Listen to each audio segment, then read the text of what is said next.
खेसारी लाल यादव का new song आ चुका है, सुनो ये करेजा। चलिए इसके बारे में हम रिव्यू करते हैं। आप देख रहे हैं सरोज भोजपुरी। सरोज भोजपुरी में आपका स्वागत है।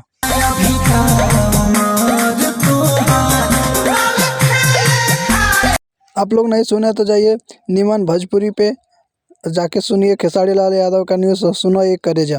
और आज इस सॉन्ग का बात करें तो मस्त है, बवाल है। ये 100 मिलियन तो ऊपर जाएगा ये सॉन्ग।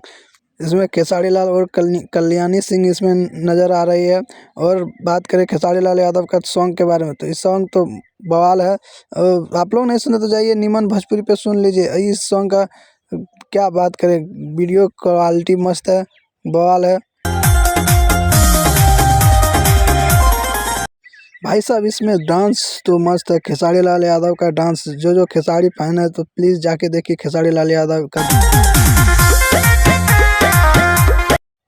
वीडियो कैसा लगा कमेंट करके बताइएगा। और सरोज भोजपुरी को जो सब्सक्राइब नहीं किए प्लीज़ सब्सक्राइब कर लीजिएगा। फिर आएंगे खेसारी लाल यादव का न्यू अपडेट लेकर।